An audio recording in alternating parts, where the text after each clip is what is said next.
Hi, this is Abram Kreeger from the Friends of Chamber Music in Miami, and we're looking forward to a special concert on Tuesday, March 25th of pianist Zlata Chochieva, who I have with me here. And Zlata, it's wonderful to have you with us. Where are you right now? Thank you very much, Abram. It's very nice to see you again, and looking forward to my concert in your wonderful series. Obviously, in your father series, which my concert will be some sort of a dedication to Oh, thank you. father's memory. And yeah, at the end of the concert, I would like to play a piece, well, sort of encore, which I will play especially for his memory. Um, Oh, where um, are you right now? I'm in Geneva. I'm actually playing a concert here just in a few hours, and yeah, it's a concert for Women's Day, and it's a free entrance for all women. And Oh, but yeah, it was organized by um, a mayor of the region very close to Geneva, and I'm very much looking forward. I've never played there, so yeah. and you just got a wonderful teaching position in Switzerland, am I right? Yes, yes, I'm very excited about it. I just got a professorship in Bern, in the capital of Switzerland, and yeah, it's a new chapter for me. I will start with a small class, but I'm sure I will enjoy it very much because I already get some requests from very, very interesting young musicians, and it's so wonderful to share your experience and also learn something from younger generation. It's funny because when I first met you more than a decade ago as a concert pianist and an amazing concert pianist, Thank you. now you're entered in the world of academia and working with young musicians, and now you're Professor Chocheva. What has that meant for your playing, in terms of, you've always been concertizing around the United States and Europe, and you yourself have worked with some of the greatest pianists alive, such as Mikhail Pletnev, I know is a idol of yours, and but now you're the one who is inspiring young pianists. What has the change meant for you, both as a musician and as a performer? Oh, well, I think this is it's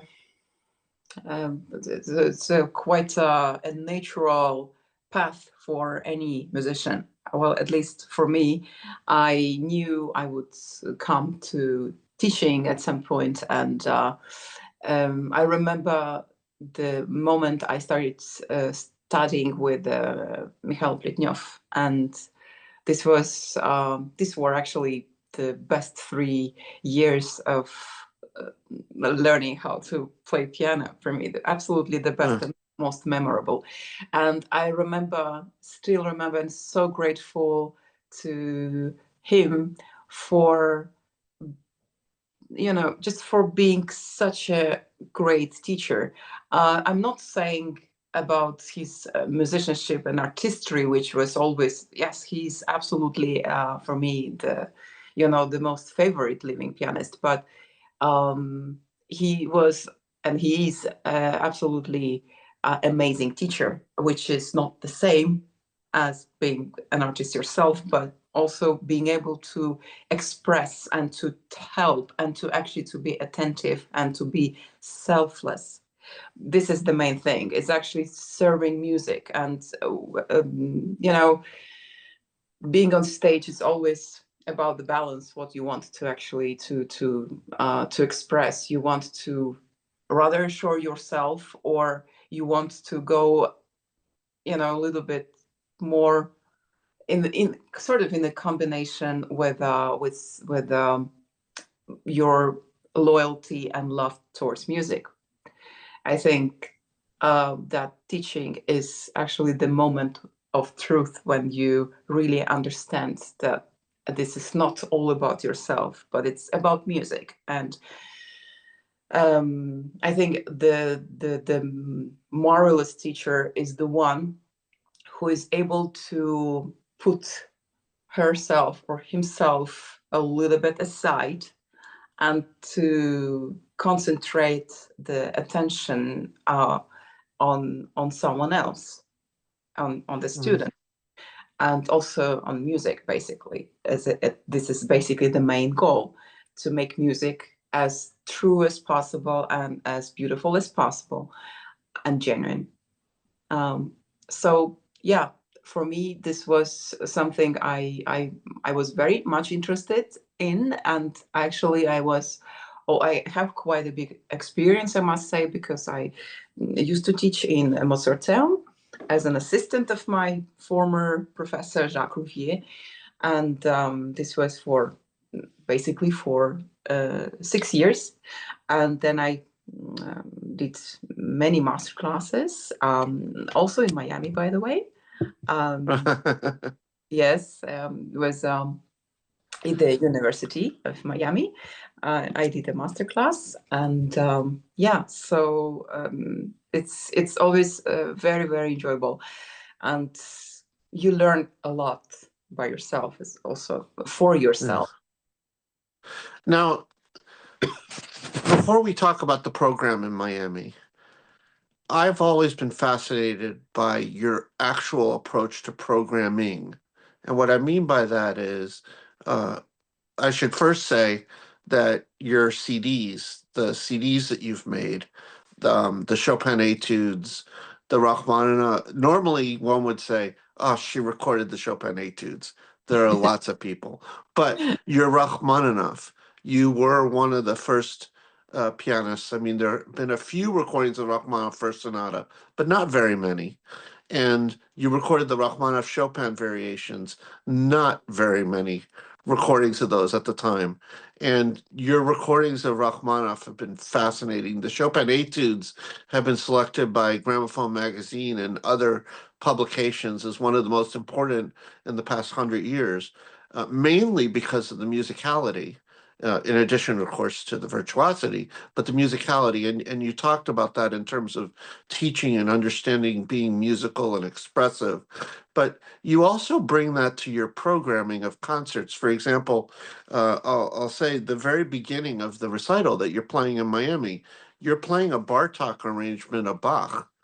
Yes, And I can't say I've ever heard, and you know, I've listened to hundreds of recordings, if not thousands. I don't think I've ever heard of a Bartok transcription on the piano. Um, Tell me a true. little bit about that. True. That was actually yeah.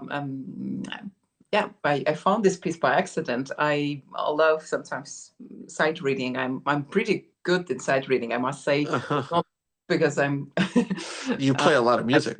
goodie, but it's something I love to do. So I have a big experience since I was little. I loved playing new pieces and discover new repertoire for myself. This was always my main attraction, and so I was just going through, some uh, digital libraries, and I went to my favorite, MSLP, and I just found, okay, I go through Bartok's pieces, because Bartok is currently my, yeah, in my main focus, let's say. Oh, Yeah, I'm now learning his concerti, number 2 and number 3, and I played his piano sonata, and just also the contrast for the trio.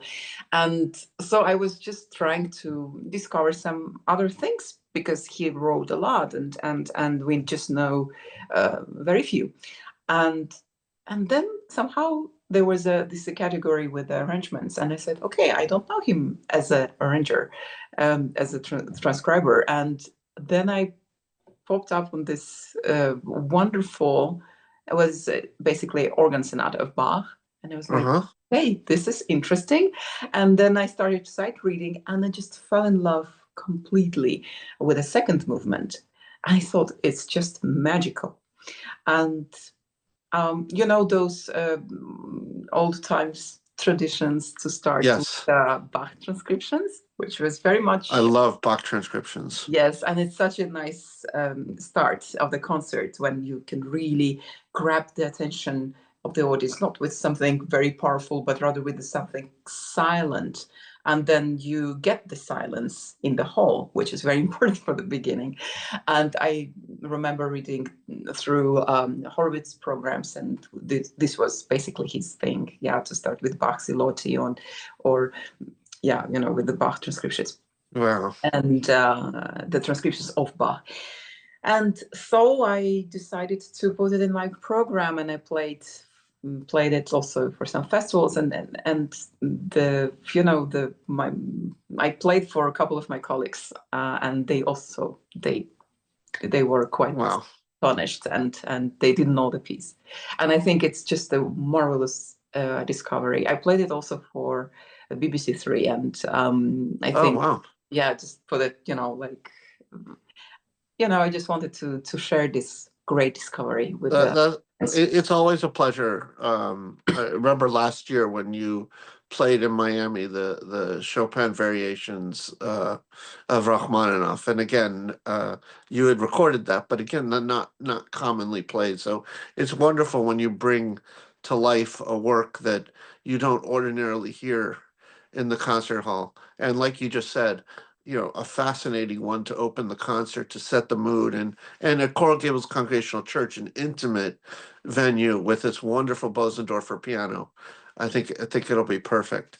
Now you're going to be continuing with a much more well-known work, and that is the Schumann Symphonic Etudes, a Yes. fascinating journey, Yeah. culminating in a really triumphant conclusion. And I think you've played the Schumann Symphonic Etudes quite a bit. It is my good friend, let's say. I'm playing it, yeah, since I have been playing it since I was a student, and it's such a unbelievable masterpiece, and I I'm always getting back to it with such a pleasure. And I think the combination between the connection between Bach and Bartok and Schumann is great, because there is something very um, serious and profound in the sense of this Bach spirit, which I find in Schumann as well. In this piece, it's to me a little bit less spontaneous and less romantic, if I can say, than the other works of Schumann. So I think it really goes so well with the Bach language. And I must say that this transcription is a very genuine transcription. With the Busoni, you have this kind of very romantic approach, which is also very beautiful. Yeah. And very impressive. But Bartek brings this kind of laconic idea of or approach to Bach music, which is very genuine to me, very original. And the way the Schumann Symphonic Etude start, it's also very laconic with this theme, which is, it's like a Gothic old church, very with the very um, precise shapes and structure, Uh-huh. and this is really great to put them together. This very beautiful opening, also very mysterious, and at some point I also feel there is some kind of mysteriosity in Schumann as well, and so I might play this without break even. Yeah, Oh.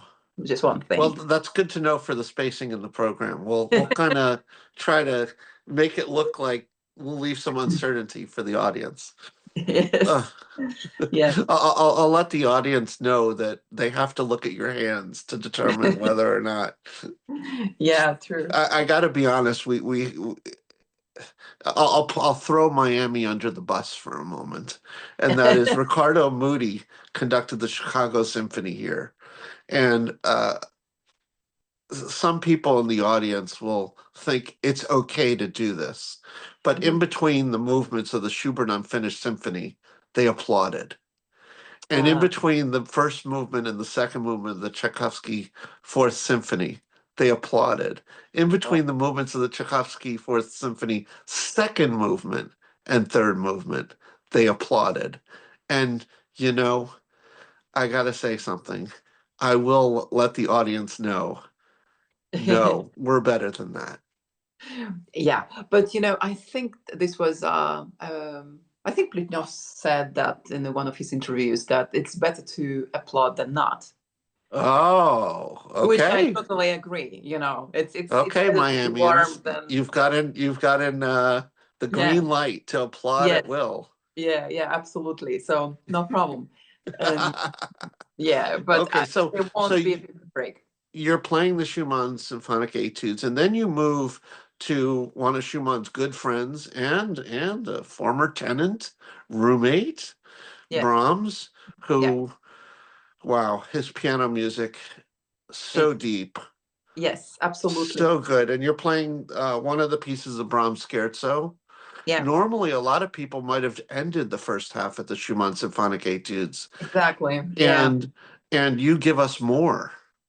I give more, and my idea with programs or with programming is always to make it a little bit unusual, a little bit different. So then you That's get more wonderful. excited, and so my idea was actually to break the standards or the stereotypes. The stereotype is always like, okay, Rachmaninoff is overwhelming. Rachmaninoff has many notes and it's heavy, it's loud, which is completely not true. But there is this kind of wrong stereotype about his music for some people, and so this program actually shows something completely opposite. The first half is rather symphonic. It's very impressive. Mostly two pieces. I'm talking now about the Schumann Symphonic Etudes and Brahms Scherzo, which is completely symphonic piece. Sound-wise, structure-wise, it's really not about just one instrument. Yeah. Uh-huh. And so this is the first half, and that's why I also don't end with the Schumann, but I also add something which is also very compelling. And in between, there will be, of course, this very intimate piece, the Roman. Yes. And then I go to Scherzo, and this is the one of the pieces which you don't hear much, but it was Right. also a discovery for me. Absolutely astonishing piece, Mm. very demanding and very orchestral. It's Uh-huh. orchestral, very big, and I mean not long, but big with the call with the in the sense of colors and sound. And then we go to after the break, we go to Rachmaninoff's part, which is actually more intimated than the first half. So then Yes. I break the standards, I break the stereotypes, and I Oh, say, nice. okay, so now you see that those composers could also be very big and symphonic and having many notes and being very virtuoso. Doesn't mean bad. It's wonderful, but Uh-huh. they have different face as well. And uh, and then Rachmaninoff has also a very prominent and different face or side, which is intimate, laconic, and his chorale variations. This is one of his last pieces. It's Yeah. um, his late period, late Yeah. style, which is much more economic, much more laconic, Uh-huh. and you don't have that many notes Uh-huh. as in Chopin variations, which are overwhelming. Uh, One of my most favorite pieces of him, but still, it's very demanding, and Corelli as well, but it's different. It's different Rachmaninoff, and with the selection of these preludes, of course, there will be some very big ones because I like contrasts, Yes. but still as a part as a second part of the concert, it's more inside than the first one. Wow. It sounds like a fascinating journey. I mean, from a piece that's probably never played in Miami before, the Bartok transcription, the Schumann symphonic etudes, and works by Brahms that people normally couldn't hear. And then Rachmaninoff, while people will have heard maybe a few of the preludes, to hear the Corelli variations and some of the lesser known preludes, when you put it all together, a really special program. We're really lucky to have you this month, and uh, uh, and thank you so much for taking this time. I know you're playing tonight in Geneva, Switzerland, and it's just so special to have you back in Miami on Tuesday, March 25th at the Coral Gables Congregational Church. I'd like to thank you, Zlata Chochieva, for joining me, and really looking forward to seeing you perform, and I'm sure everybody in Miami does as well. Thank you so much. I'm super much looking forward. Me It will too. be a great pleasure for me to play in Miami again. Thank you.